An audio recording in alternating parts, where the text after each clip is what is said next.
Jungle. Assalamualaikum warahmatullahi wabarakatuh. Waalaikumsalam warahmatullahi wabarakatuh. Selamat pagi anak-anak. Pagi Pak. Kurang semangat nih.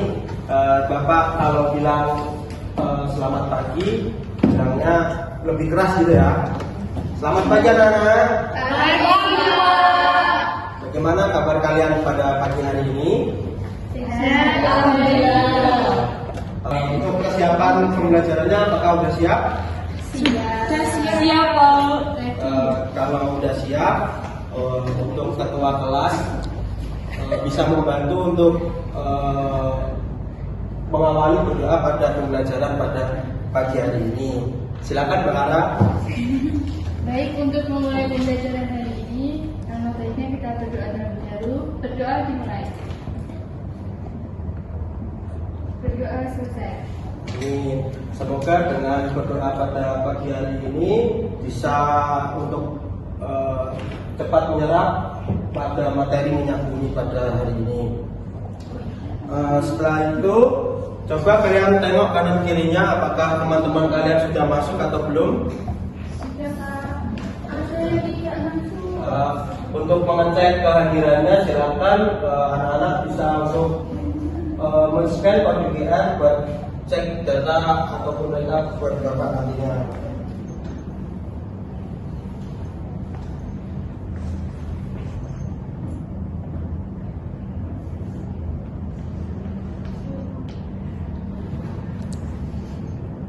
Sudah Pak. Sudah semuanya? Sudah. Nah, setelah itu bapak punya video motivasi. Video motivasi ini mengenai belajar tentang proses. Pelajaran terbaik. Ini kisah saat dia gagal total dan bangkit lebih kuat. Hana ikut lomba di Cyberster. Dia sudah latihan berhari-hari, tapi hasilnya nggak masuk 3 besar. Dia merasa semuanya sia-sia. Teman-teman yang menepuk bahu bilang, udah nggak usah dipikirin. Tapi buat Hana, ini bukan cuma lomba. Ini perjuangannya.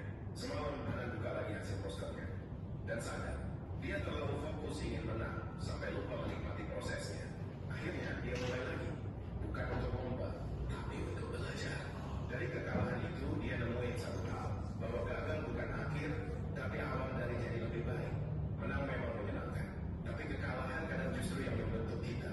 Jangan takut kalah, takutlah kalau kamu berhenti belajar. Pernah gagal setelah usaha keras? Klik like dan bagikan biar yang lain tahu. Kekalahan Tersebut, apakah ada yang mau menyimpulkan apa sih isi dari video motivasi tersebut?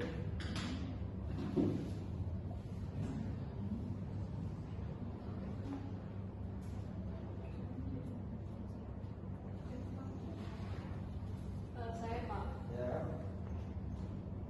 Jadi isi dari video tersebut itu mengutarakan bahwa menurut saya maksudnya adalah jangan terfokus pada hasil akhir saja, tapi nikmati saja prosesnya. Apa yang kita dapatkan di akhir itu menjadi bonus seperti itu. Oke, terima kasih Mbak Norma. Jadi kesimpulannya kita tidak boleh langsung melihat hasil, melainkan juga harus berproses. Seperti materi kita akan membahas tentang proses minyak bumi itu. Selanjutnya, nah kemarin kan sudah mempelajari tentang hidrokarbon. Ada yang tahu nggak kita belajar tentang apa sih pada hidrokarbon itu? Iya Pak. Ya. Kemarin sudah belajar alkana, alkena, dan sabuna. Oke, nah karena sudah belajar tentang itu, maka sekarang kita akan belajar tentang minyak bumi. Nah sekarang untuk ada yang tahu nggak bagaimana alur proses pembentukan minyak bumi dan apa saja komposisi minyak bumi itu sendiri? Ada yang tahu? Belum tahu ya. Nah karena belum tahu, maka tujuan pembelajaran kali ini adalah menganalisis pembentukan dan komposisi minyak bumi serta secara benar dan menyeluruh. Kali ini Bapak mempunyai video suatu masalah yang dimana video ini akan untuk mengerjakan lembar kerja peserta didik pada nantinya. Hingga kini, minyak masih menjadi kebutuhan utama bagi kita untuk digunakan dalam kehidupan sehari-hari. Dan juga hingga kini, ia dapat menjadi berkah dan sekaligus menjadi sumber konflik dimanapun ia berada. Tapi apakah mungkin ide ini yang kita gunakan sehari-hari tersebut akan habis? Jika iya, kapan itu akan terjadi? Satu analisis mengatakan bahwa kita telah melewati puncak produksi minyak di dunia pada tahun 2008 lalu. Diperkirakan produksi minyak di dunia akan terus menurun setelah tahun 2008 tersebut dan hanya akan mampu memenuhi kebutuhan kita untuk 40 hingga 50 tahun ke depan saja. Prediksi ini juga sudah memperhitungkan kemampuan produksi negara-negara dengan cadangan minyak besar seperti Arab Saudi, Iran, Uni Emirat Arab, Kuwait, dan Iran. Analisis lain mengatakan kalau produksi minyak di dunia tidak akan pernah habis dalam puluhan hingga ratusan tahun ke depan. Itu diprediksikan karena teknik pengeboran minyak kita yang akan semakin bisa mencapai tempat yang jauh lebih dalam dari teknologi pengeboran kita sekarang. Ini juga didukung oleh ekonomi yang mengatakan bahwa saat produksi minyak kita semakin terbatas, kita akan mencari teknologi pengiriman minyak sehingga stok minyak di tabung akan terus tetap ada. Tetapi terlepas dari itu semua, keperluan dari minyak lebih lain yang bersih dan dapat diperbarui merupakan sesuatu yang besar bagi kita.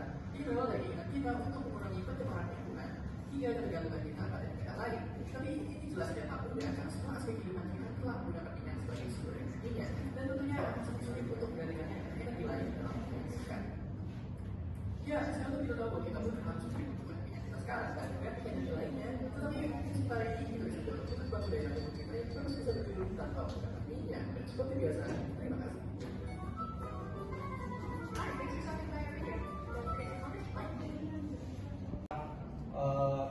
Menonton video tersebut, saatnya untuk kalian membuat kelompok dengan berisikan 2-3 orang dan dapat men-scan RKPD pada layar.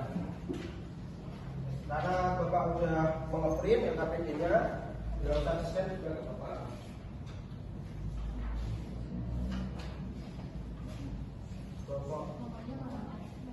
Kelompoknya kemarin sudah dibagikan sama Mbak Arida. Tempat duduknya kelompok 1, 2, dan 3.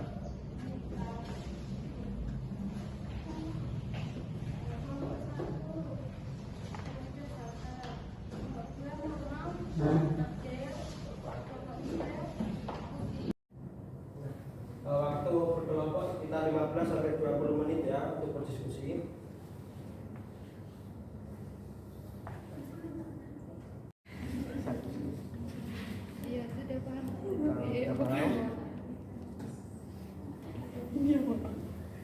Gimana kelompok 2?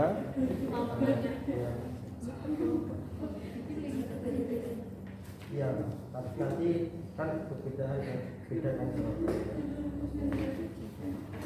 Ya. Nomor 3 aman. Nanti kan Pak di sini. Ya. Oke.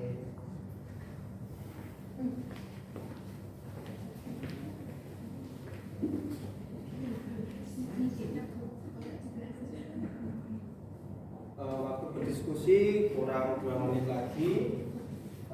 Silakan untuk cepat diselesaikan dan nanti akan dipresentasikan di depan kelas. Pak, Bapak juga dulu maksudnya.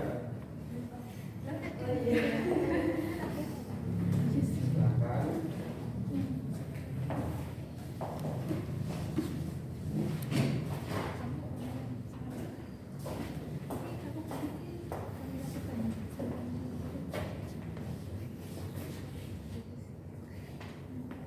Baik, kami dari kelompok 2 izin mempresentasikan hasil diskusi kami.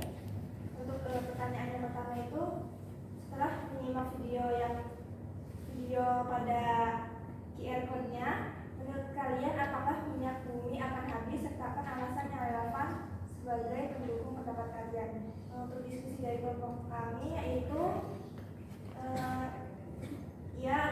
habis, menurut IEA dan WEO pada tahun 2022 sampai 2023 menyatakan semua bahan bakar fosil akan mencapai puncak sekitar tahun 2025 sampai 2030.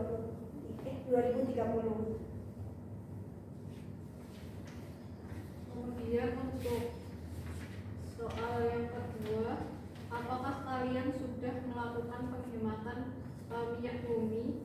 Sebutkan. Nah, untuk pada kelompok kami sendiri itu, iya, kami sudah melaksanakan penghematan minyak bumi. Contohnya itu kami menerapkan prinsip konservasi energi seperti mematikan mesin kendaraan saat berhenti, sesuai ajaran dari IEA dalam mengurangi konsumsi bahan bakar.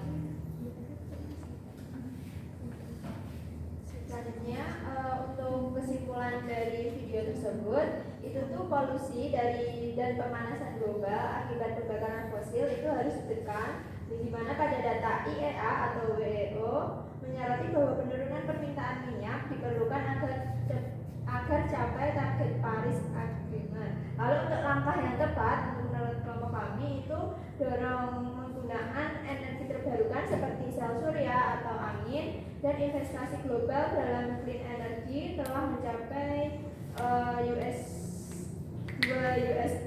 triliun pada 2024, itu menjadi 2 kali lipat dibanding dengan bahan bakar fosil. Oke, terima kasih kepada kelompok 2. Beri tepuk tangan untuk kelompok 2. Sekarang kelompok 2 boleh menunjuk mau kelompok 1 atau 3 yang maju duluan. Nah, silakan kelompok 3 untuk mempresentasikan hasil. Ini kami akan mempresentasikan hasil diskusi kami untuk minyak.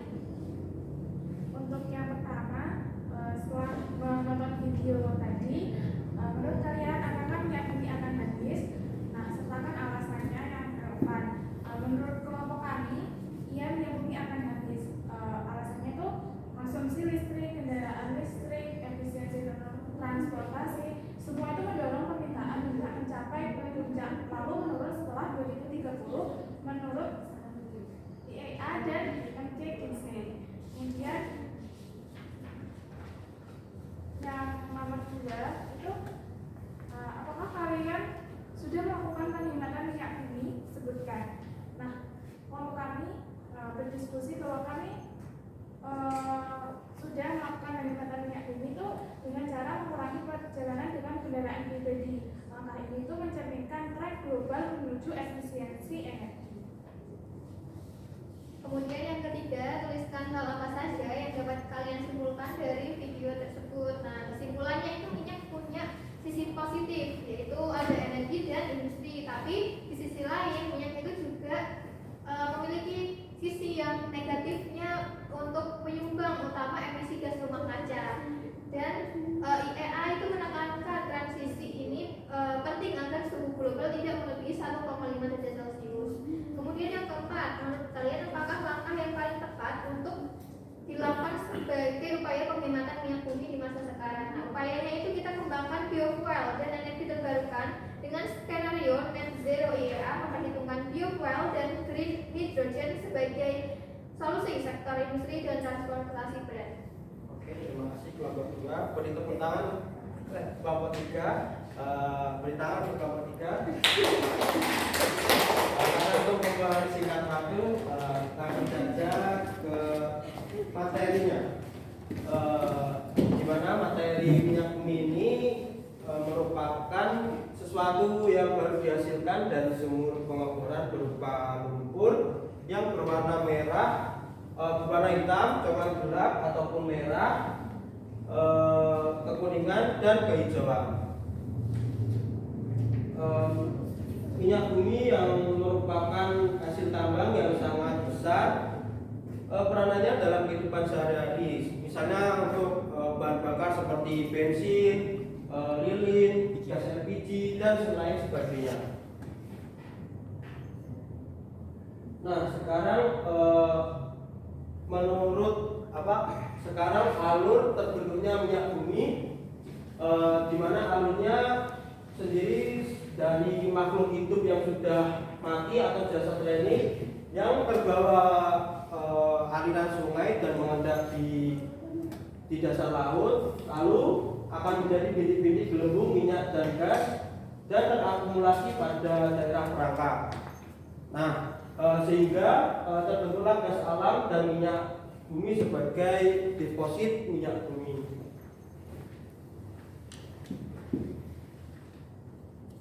Nah, untuk komposisi minyak bumi sendiri, di mana 90 sampai 99% adalah senyawa hidrokarbon. Nah, senyawa hidrokarbonnya sendiri seperti alkana, sikloalkana, dan aromatis. Sedangkan sisanya merupakan senyawa belerang, senyawa nitrogen, senyawa oksigen, dan organologam.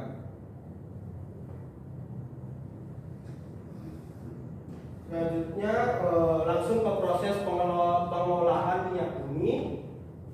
Minyak mentah yang diperoleh dari pengeboran berupa cairan hitam kental yang pemanfaatannya harus diolah sehingga terolah terlebih dahulu sebelum dimanfaatkan. Untuk pengolahan tahap pertama yaitu distilasi bertingkat, dan pengolahan tahap kedua ada proses perengkahan, ekstraksi, kristalisasi, dan pembersih dari kontaminasi.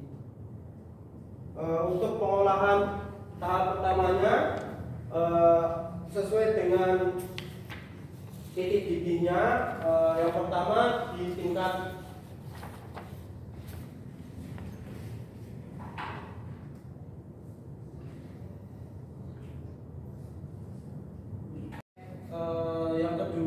tingkat kedua 30 sampai 90,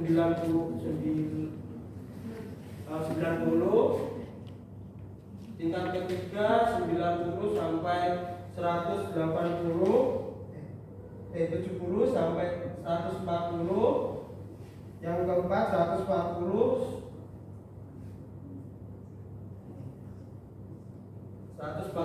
sampai 200, 140 sampai 180, terus 180 sampai 250, yang keenam 250 sampai 350 dan lebih dari 350 derajat titik didihnya. Untuk pemanfaatannya, yang pertama ini untuk seperti pengolahan gas LPG yang dengan atom karbon 1 sampai 4, lalu titik didih 30 sampai 90 dari atom karbon 5 sampai 6 dengan kegunaannya, dan seterusnya. Lalu untuk pengolahan tahap kedua, proses perengkahan yang dimana mengubah fraksi berat minyak bumi seperti minyak gas atau residu menjadi fraksi yang lebih ringan seperti bensin dan gas. Lalu proses ekstraksi yang proses pemisahannya suatu zat dari campuran dengan menggunakan pelarut yang sesuai. Lalu proses kristalisasi dengan proses pembentukan kristal dari larutan, lelehan ataupun uap, dan proses pembersihan dari kontaminasi yang prosesnya menghilangkan zat-zat asing atau kontaminan dari bahan utama itu sendiri. Nah, selanjutnya untuk bensin yang baik merupakan bensin yang tidak akan menimbulkan ketukan pada mesin yang memiliki kualitas yang lebih baik. Untuk penentuan bilangan oktan pada bahan dasar bensin standar, yaitu dengan bahan komposisi isooktana dan N-hektana. Bilangan oktannya seperti di layar, dengan komposisi untuk 95 bilangan oktan, komposisinya 95% isooktana dan 5% N-hektana, dan seterusnya. Selanjutnya untuk menaikkan untuk bensin itu sendiri dengan teknik penambahan TEL atau tetraethylit yang berbahaya, namun dampak yang berbahaya bagi kesehatan dan lingkungan karena timbulan bersifat toksik, dan penggunaan TEL ini dilarang di banyak negara termasuk negara Indonesia. Lalu yang kedua, untuk menaikkannya dengan penambahan MTBE atau methyl tertiary butyl ether yang tidak mengandung timbal sehingga lebih ramah lingkungan dibanding TNN itu sendiri. Nah, setelah melakukan pembelajaran pada siang hari ini, sudah di penghujung pelajaran, maka adanya evaluasi pembelajaran. Untuk anak-anak boleh men-scan evaluasi pembelajarannya. Evaluasi pembelajaran paling 2 menit.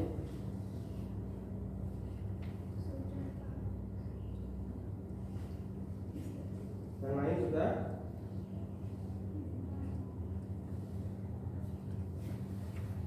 Oke, terima kasih. Untuk selanjutnya, mari merefleksikan pembelajaran pada hari ini. Boleh di-scan ya.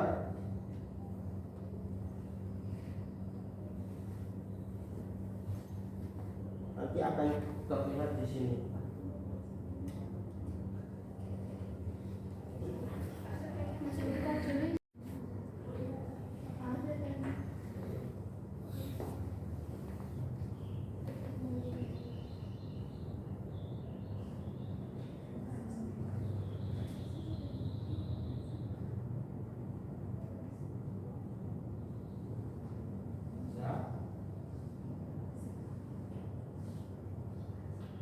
Nah, sekarang untuk mengisi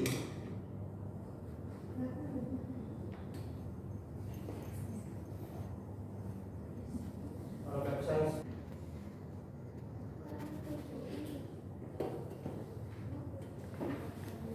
Nah, apakah kalian memahami?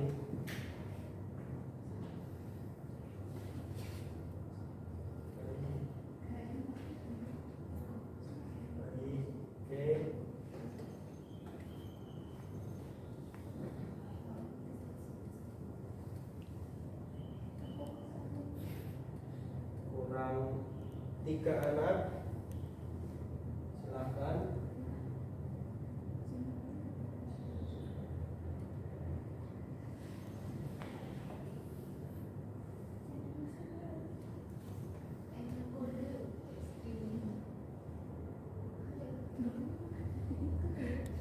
Nah, selanjutnya aktivitas manakah yang kalian sukai?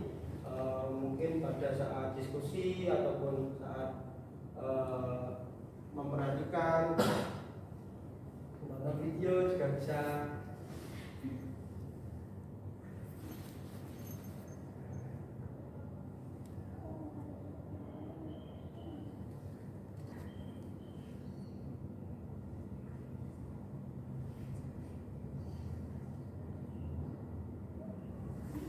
Oke, sudah lengkap. Selanjutnya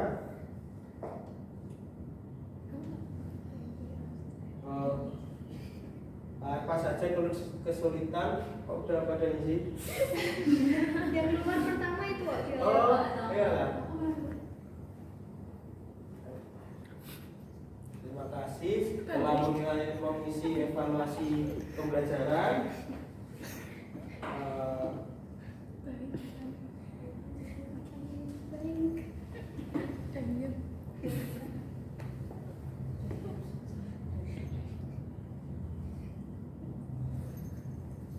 Nah, kesimpulan pembelajaran pada hari ini, siapa yang mau memberikan kesimpulan?